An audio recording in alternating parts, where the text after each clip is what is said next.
Saludos cordiales. Mi nombre es Jonathan Ditueño. Hoy les vengo a hablar sobre el canon.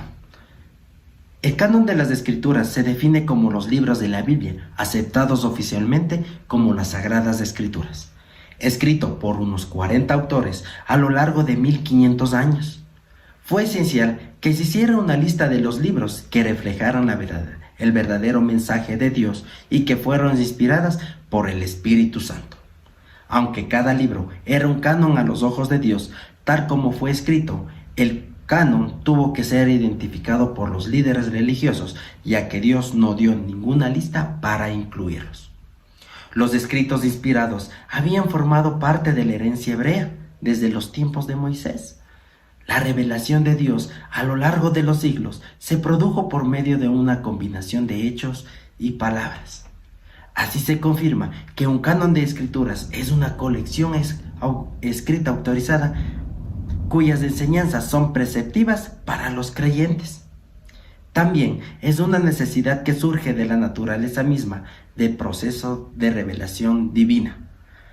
A lo largo de esto, las palabras y la naturaleza de sus acciones se conservan para su pueblo. Estos testimonios escritos constituyen el canon. El primer canon fue el canon de Moratoria, compilado en el año 170 después de Cristo, que incluía todos los libros del Nuevo Testamento, excepto Hebreos, Santiago y Tercera de Juan. El canon del Antiguo Testamento no se compiló hasta después de la destrucción de Jerusalén, en el año 70 después de Cristo. Los principios utilizados por los concilios para determinar si un libro del Nuevo Testamento fue verdaderamente inspirado por el Espíritu Santo. Finalmente, el libro tuvo que mostrar una evidencia de altos y valores morales y espirituales que reflejan una obra del Espíritu Santo como el autor divino.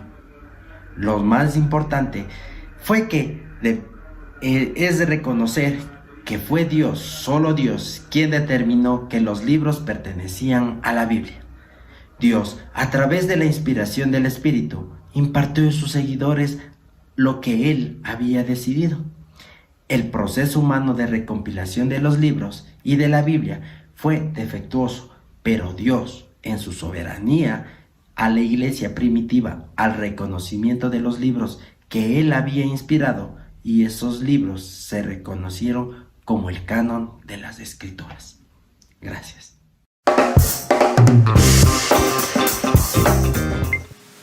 Hola, Dios te bendiga. Mi nombre es el pastor Héctor López Jiménez, de la licenciatura en Teología Online del Instituto Atkinson, de la materia Mundo Bíblico. A mí me tocó explicar brevemente, querido hermano, sobre los criterios que se tomaron en cuenta para incluir o no un libro dentro del canon. Los criterios que voy a mencionarte eran los criterios más básicos que se usaron en ese tiempo. Y el primer criterio es que el escrito tenía que ser escrito por un profeta o apóstol de Dios. El escrito tenía que ser alguien aprobado por Dios como mensajero suyo. Segundo criterio, el escritor tenía que ser usado por Dios con señales y prodigios. Esto confirmaba más la palabra que hablaba el escritor, pues Dios con los milagros y señales solo confirmaba que la persona que hablaba era el portador verdadero de ese escrito. Tercer criterio, el escritor tenía que decir o escribir verdades acerca de Dios. Este criterio confirma el hecho de que como Dios no se puede contradecir ni afirmar una mentira. Esto quiere decir, querido hermano, que el escrito o el que escribía acerca de Dios debía de afirmar y nunca contradecir lo mismo que Dios había hecho en otro lugar o en otro momento. Cuarto punto, el mensaje del escritor tenía que tener el poder para cambiar las vidas. La Biblia afirma que la palabra de Dios es viva y eficaz, querido hermano. Es por ello que se esperaba que por ser palabra de Dios poseyera las características de cambiar la vida a través del poder de la transformación de Dios. Quinto criterio: el escrito debía de gozar de aprobación por el pueblo de Dios que lo leía. Al momento de determinar un escrito para ser incluido en el canon, si éste no poseía aceptación por el pueblo, no había sido seleccionado por la iglesia o aceptado con anterioridad como palabra de Dios, entonces era de dudosa procedencia y se dudaba si se podía incluir en el canon. Estas 5 características son las más principales para haber incluido un libro al canon. Me despido de ustedes. Dios me los bendiga. Pastor Héctor López Jiménez. Hola, Dios les bendiga. Mi nombre es María Antonia Escudero Salazar y soy de Mérida, Yucatán. A mí me tocó explicar la diferencia entre los libros canónicos y los libros deuterocanónicos. Es una explicación breve. Lo que hemos estudiado o hemos comprendido es que los libros canónicos son aquellos que desde el inicio fueron reconocidos como una inspiración divina, fueron reconocidos como inspirados por Dios. Y los libros deuterocanónicos son aquellos que desde un inicio no fueron reconocidos como una inspiración de Dios y que pusieron en duda varias veces. Por lo tanto, se tuvo que llevar a cabo un análisis durante tiempo para poder ser añadidos al canon.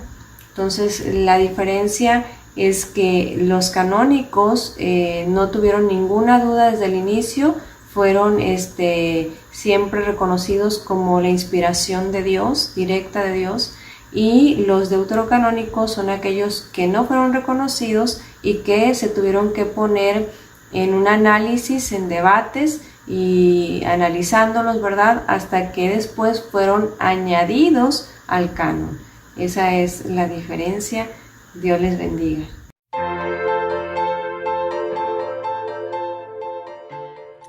Sí, los libros apócrifos son libros de los cuales no están incluidos en el canon porque no son considerados inspirados por Dios. Los judíos no incluyeron ningún libro que no fuera hebreo.